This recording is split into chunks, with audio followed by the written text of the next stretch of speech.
Welcome to Honor Your True Story with Antonia Nelson, a podcast dedicated to sharing inspiring stories of hope, kindness, love, and compassion. Listen in as Antonia's guests share pivotal moments, forks in the road, ups and downs, and wisdom earned on the road of life. This is Honor Your True Story. I'm Antonia Nelson, and today I have the pleasure with speaking to Carlos Legaspy. Carlos is a Mexican-American owner and CEO of Insight Securities, and he's going to share about his 3-year saga of betrayal, fraud, and high-stakes financial drama. Carlos has published his book on Amazon. It's doing incredibly well. The title is Going for Broke: How One of Latin America's Largest Financial Frauds Became a Blessing. Welcome, Carlos. And your book it's an amazing read. You know, to imagine that, my first thing was that imagine that this goes on. And then how much does it go on? Yeah, it's me too. When I read my own book, I still I just can't believe that I was able to overcome all those challenges, and that was my intention with the book, to try to extract the gold from the experience, so I could share it with others, and because I feel that I came out of the ordeal better. I learned a lot about myself and about also how our choices impact our surroundings, and how if I really honestly and vigorously pursue what I intend to pursue, magic happens, help comes, and so that's what I wanted with the story. I wanted it's you could read it on multiple levels. You could read it as almost like a novel, of an interesting story that happened to a man, an entrepreneur, and that almost lost everything because he came across some international fraudsters. It's a wonderful, really cool story, and especially because it ended up with a happy ending. But my hope is that the reader will go into what I call the under, what was the impact on me, my relationship with spirit, what it's all the things I learned about myself through the ordeal, so that hopefully the reader can extract those nuggets and apply them in their own life. Yeah, I agree. The story is, I'm thinking this should be a movie, right? Or if I saw this as a movie, I would believe it. But I know Carlos, and how could he have gone through all this stuff for real? And, the first scene in the book, your first experience in the book, that has played out in my mind. I don't know how many times, I read the book probably 3-4 weeks ago. And that question will come up in my mind all the time. Would I be willing to do that for somebody else? Would I be willing to go rescue somebody or bring something to help somebody? Yeah, so that was really profound. Yeah, this might be a little spoilers, but I think it's important for our conversation, is that 10 years ago, I had that powerful experience in which I got lost in the desert, and I was first found by a National Geographic film crew that could not take me. They went and tried to find help, and they went to the small, farmhouse that was there, and the groundskeeper walked 3 miles to help 2 strangers rescue us, a man that was barely subsistent, very, very humble. And he gave us as little as he had. He gave it to us. And so I learned about generosity of spirit, and also my own inner process of of being in a place that I was in, not knowing whether I was going to survive or not, if I was going to die there or not. And that's why I wanted to start my book there, because that experience is what informed me and allowed me to overcome the challenges that came on my business, which are the main course of the book. This is the appetizer, the main story, but I constantly keep referencing back to that cathartic experience in the desert. And yeah, he was the guardian angel that came and saved us. Yeah, totally. And then it was all the, as you were talking about how you had to keep trusting yourself of where Yes. you were going, and kept going and was like, whoa, and seeing that, how that, like you said, that was a foundational piece to help you throughout what happened. Correct. Just like I was in the desert, that I didn't know if I was going to make it, but for sure, if I stopped walking, I knew that I was not going to make it. Likewise, when all these shenanigans from these fraudsters got laid on me, it was the same way. I could not, just in a summary, I uncovered a $300 million Ponzi scheme for hundreds of victims. I blew the whistle on it. And then I got sued by some of the victims that work with their old advisors just to pin the responsibility on me.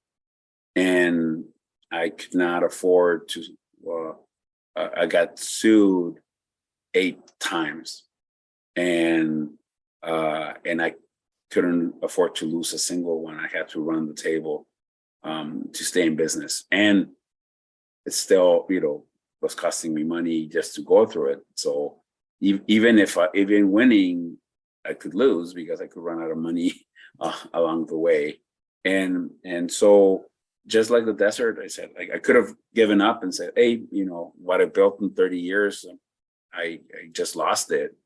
Or fight back and one step after the other and one day at a time. And little by little, first I won the first and then I won the second and ended up running the table against all odds. And so that ordeal, it's a pretty juicy story because the characters are like, man, are those people real? And they are. That's why I put all the cases for reference in the back for anybody that wants to like really dive into more detail. If you're a lawyer or anybody in that sector, hey, go for it. The cases are there, the people are there. And I wanted to write it at a level that even if somebody's not in the legal profession, is not in the financial profession, they could get something for themselves out of it. So it takes place in that world, but I think it's applicable for anywhere, any line of work, any different things that you do in your life. I remember when you shared that with me, and I thought, well, good, because I'm not in the financial world and I'm not a lawyer. And I know I'll get something, but I wasn't sure what that was. And it was the stories that came through. And like you said, don't stop moving, keep moving, whatever that is. And I see that in my own life, how important that is. So do you feel that a lot of your, the training that you've had being a certified co-leader of the Mankind Project has helped you to go through this? Did all the knowledge and wisdom that you've had through living that all these years, did that help you through this as well? It wasn't part of it. I had to draw from all of my life experiences.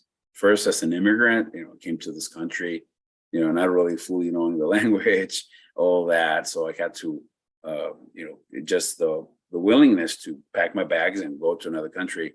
That was part of that experience. I drew a lot from my sport of choice. I play rugby, and rugby is a rough sport, but the same thing. You pick up the ball and you run until somebody stops you. And so that's kind of how I saw that. My trainings with mankind, my work with the heart, every single area of my experience in the desert, all of those I had to draw to be able to overcome this challenge. So that, I know you've heard this too. We both probably heard it in the same place, where you have what you need before you need it. Correct. You know, and in your story from the time you were born to now, it's like clearly all those things that have happened have really laid a pretty sweet foundation for you to be able to do all that. Yeah, and that's where the gratitude, I do go a little bit into my background so that the story makes sense. And it's a memoir of the experience, but it does have some information about my background, and it's and everything kind of fell together. Now, you know, I didn't know that at the time. It had to occur now as it passed, and as I had to do the introspection of what happened, that I realized, oh, now I understand why this had to happen, for this to happen, for this to happen. You know, I started to see the broader plan. Sure. Like you said, after it's all done, right? Correct. While you're going through it. Yeah. I mean, you know, with the lawsuits and the, you know, like you said, not having wondering if you're going to have the money to keep going, and then you'd get there and then something else would hit. So does this happen a lot in finance? And Unfortunately, yes. it does, okay. It's and I speak a little bit on it. Yeah, it's Wall Street is wondrous. It's a confluence of life force. We have talented, ambitious individuals. We have the resources and the needs of whole economy going through that intersection. And unfortunately, a lot of it is being done from an unconscious place, or what we call a place of shadow. And you know, we always talk about that Wall Street is the confluence of fear and greed, and it's true, but it's much more than that. But when it's the pursuit of money as the end all, it can be very harmful. And I see it on first of all, the fraudsters themselves, the ability, not only the willingness, but the ability to look me in the eyes and lie to me to my face in that way, you know, and to the older victims. I'm still at all, and I've been around the block for a long time, and they still pull the wool over my eyes. Yeah. And then the attorneys that got involved in the case, that they saw that their clients were in collusion with the fraudsters to pin it onto, you know, unsuspecting third party. Why? Because they probably have insurance, or they probably have money, you know. So it became not a pursuit for justice, whether, you know, we could right or wrong. You know, this is, you know, somebody got to pay, and I don't care who does it, you know. And so that the lack of ethics of a lot of those attorneys, it's enough. But however, what I liked about it is that I was able to identify their conflict of interest and use it against them, kind of in a judo way. And that was a big teaching of mine, is that, oh, I may not be able to overpower you, but if I really pay attention and I could find your tender spot, I could hit you in that tender spot and change the game. And so I talk about a lot about that. I like that. I can't remember exactly what it was, but it was in a court case where you did something that they basically said you couldn't do. Mm-hmm. Came up with that new thing. And I was like, wow, you know, to have the wherewithal to be so centered and grounded that you could see that while all this is going on around you. and be able to do that, whereas I guess it would be easy to be like incredibly stressed and just losing it, and you didn't. And that's where practice comes in, and is all right, I only have one shot. Okay. And I could waste my energy by just, just shooting blindly. Or can I take a step back, really breathe, pay attention, scan my surroundings, scan all the things, try to get some sort of divine inspiration. And that comes in, and then bullseye. That's how it comes. That's where the assistance came, the divine guidance came, and so it was just kind of reinforced a lot of the things I had learned before. Yes, you definitely had a lot of divine guidance show up, and I love how you share that in the book. And so now, your company is going well, and is there a way to protect yourself from that stuff happening again, or? Well, that's the other thing I talk about. I have to really be honest in terms of what was my part of all this. I could play the victim. Oh, woe is me. These guys, fooled me, and then they tried to pin me. Then I've learned nothing. There's a part of me there, and say, like, what have I done differently? And for me, what I recognized was that it is easy to become overconfident or somewhat arrogant if I've been doing something for so long and I've been doing it for so well that it's I don't got any blind spots, and I do have blind spots. And so for me, what I've decided is that I've brought in partners into my firm so that decisions of who to do business with get bounced between the three of us, and they may catch something I miss and vice versa, so that by having three sets of eyes, I probably have less blind spots.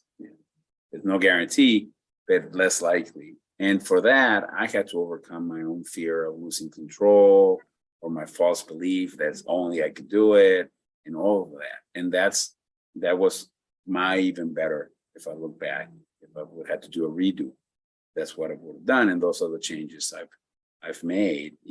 There's still a lot of treachery, and no matter how much treachery I've seen, there's still probably higher degree of treachery out there. And so I need to find ways to protecting myself without becoming cynical.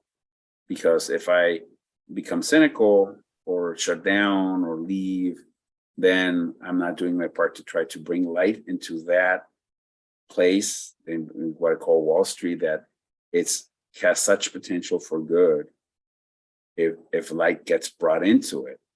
And I could just imagine that money, all those resources, all that talent could be directed into solving a lot of the problems in the world. That's amazing what things could be done. So for me, I'm not leaving the game. I'm still in the game, and it's still part of my mission to create that company that can do things differently and still be profitable. I'm here because I'm a businessman. I'm here to make money. That's not bad.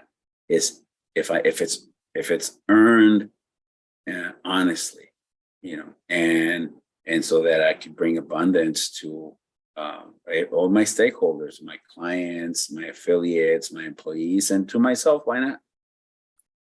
Yep, for sure. I love that. I love in the book, you tell the story, but you don't spend a lot of time like going after and taking, try to really cut down those people. You just call them who they were. I mean, you say their name or whatever. There's not a lot of energy attached to them, which I like that. It wasn't a lot of blaming, as you said, and then, like you said, looking at your own part, how did you get there? And I do know that part about, when you try to go it alone all the time, it's, you get nobody calling you on anything. And so I luckily have some friends who will share what my blind spots are. And I'm so grateful because if you don't know, you don't know. Right. Yeah, it's all the characters are mirrors to me. Yeah. And hopefully they encounter or the clash with me and gives them an opportunity to maybe look at their own shadows and maybe learn and grow. Is their choice? I'm not too optimistic, but at least that's the opportunity, because I think that's why things happen. And I feel that one of the reasons that I received so much help was that I was willing to do my own personal work, take the lessons from the experience. So the outcome had to be positive. And the other side, if they didn't do their work, they have to do a redo, because that's kind of how the universe works. It's we have to graduate. We have to pass that grade to move to the next thing. And if I don't learn the lesson, I got to go and do it again until I learn the lesson. Yes. So let's see what happens. Yeah, yeah. And sometimes those lessons are tough ones. And I love, how everything you put in the book and everything that happened, you really did write the higher story of it all. I think that's what I liked about the book. Yes, it gave the facts and it told that, but you brought in so much that really was the higher story. And it was a treat to read. And I think it was part of me was like, want to be like in shock about it. That a part of me now wants to go back and read it again read it again. I know everything worked out in the end, so I can read it knowing that. Mm-hmm. Because to hear those, the experiences that you had and your family history, that would just be fun to read that again without, Yeah, trying to race to get to the end, so you exactly. Yeah. I should have read the last page, right? Well, the funny thing is that I got the book deal before the whole saga was over. So I didn't know how it was going to end when I started writing it. So it could have been a tragedy or a comedy. I don't know. So it's the final chapters kind of were written in real time as the events were occurring. And so talk about, that's how life is, the unknown. Yeah. And I didn't wait to know the outcome to start the book. They're like, well, it will be what it will be. Yeah. And I think that also contributed for a happy ending. Well, for sure. I mean, it takes me right back to the very first story, like the trust, the faith and the trust. You started it and don't, keep moving. And I did not know you wrote this during all this. So I'm thinking like you had all this going on, you had your business going on, and life also, and you're writing a book. Yes. Yeah. Yes. With a lot of balls up in the air. Yes. For sure. It was. And but at the same time, I didn't have to go back and try to remember. Yeah, that's true. It was all right there, right?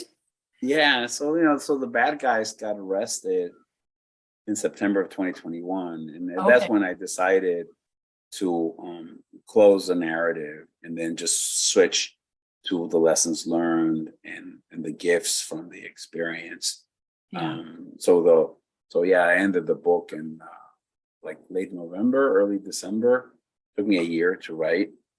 And then about 6 months to kind of prep it and all of that. But it's in a way, it was, I was walking the story, as it was being memorialized. Yeah. So is there another book coming? Well, I'll leave the book in a cliffhanger. And I've started number 2. Oh, great. Yeah, I started number 2 because, I hate a bully. I absolutely hate a bully. And I've been, being bullied by the Deutsche Bank, this big German bank. And so the second book is going to be more centered into them and how sometimes we're being called to stand up for what's right, even if the other side, the adversary, seems like unsurmountably powerful. And so I've been going toe to toe with them and still going toe to toe with them. And so there's a lot of other gifts from the experience. And like the other book, I'm writing it as it's happening.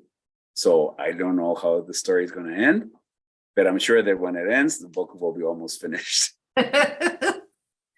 Well, I love it. And like you said, somebody, again, it's that faith and trust that comes up as you're telling me this story, having that faith and trust and keep moving.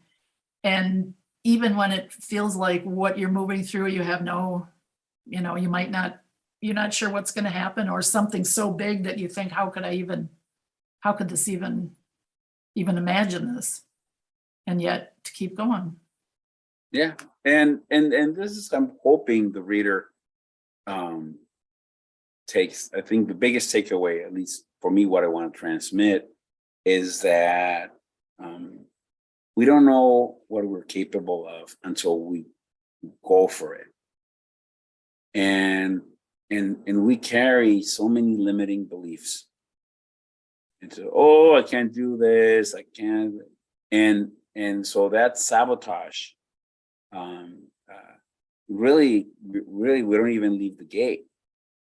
So wherever you in your life want to set your intention, you want to go there. Doesn't really matter if you get there. It's what matters is that I'm going to make my damn best to try to get there. And if you don't make it, at least you know that you gave it your all, and therefore it was not meant to be. You're never going to be left wondering or with a regret of what if I would have gone for it. And that kind of like Super Mario, sometimes you're doing your all, and then you find these little mushrooms that make you big and boom, boom, boom, boom, boom. Yeah. So, but that only happens if I am willing to commit to overcome my limiting belief. Yeah. Yeah. And if we don't go for it, we'll never know. Correct. Right. And just like in your book, to be able to look back, in our own lives, like I love doing that as a review every day, like what happened today, and be able to review it. What did I walk through that maybe I didn't think I could, or how could I have done it better? I think we probably don't do enough of that in our lives. We think, we were very easily remember the bad stuff or the things, but I think we don't always see the deeper picture there. Yeah. And the appreciation or the gratitude of the gifts. And many times those gifts are not apparent, but, so tell the story of this attorney. She sued me 3 times, put me through hell. It's probably the most harm to my firm. But man, did I enjoy making that T-shirt with her quotes. Yeah, that was good. Thank you. Yeah. So things like that, so you never know where some little gifts come. Yeah. Well, I love that was such a big part of your book about the lessons learned and the gifts, and that you shared them with us by, sharing your book. And what would be one thing that you would like people listening to know?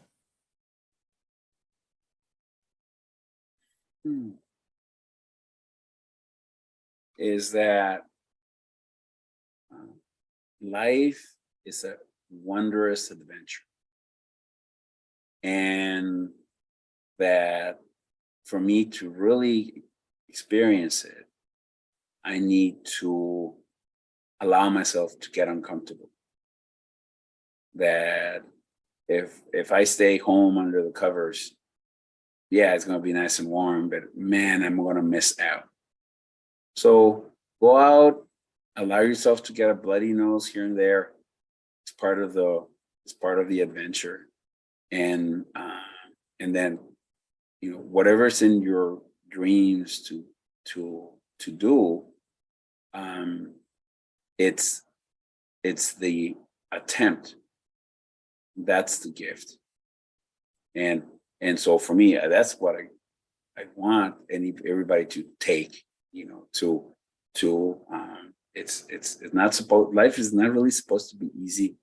You know, if it were easy, we would stay where we came from. Right. You know, so do the most of it every day. You know, I'll do my best today. I will do my best this week. I do best this month. I'll do the best in my life, the whole of my life. That's beautiful. Thank you for sharing that. I needed to hear that today too. So thank you for sharing that. So if people want to get in touch with you, they can reach you at Insight Securities. Probably for my author, I have a website. Okay. CarlosLegaspy.com. Okay. It's a place to contact me. All right. And I will put that in the notes so people have it. And yeah, and I'm in social media. You know, just look for Carlos Legaspy. You Google me, you're gonna see all the, you know, both the good and the bad ads. Go and Google me and see all the ads of all those attorneys. They're still shooting arrows at me. Oh, really? Yeah. But you know, I'm on Twitter, I'm on Instagram, I'm on Facebook. Carlos Legaspy. The name is uncommon enough that it's kind of a first search. Or just email me at carlos@carloslegaspy.com. And it's Legaspy. Correct. All right. Well, thank you so much for being here. This was awesome. I would tell everybody, go read the book. It is so worth it. And then get ready for book 2. You got it. Thank you very much. Thanks, Carlos. Thanks for listening to Honor Your True Story. If you loved what you heard, please share this podcast with a friend and be sure to subscribe, rate, and review at Apple Podcasts or wherever you listen in.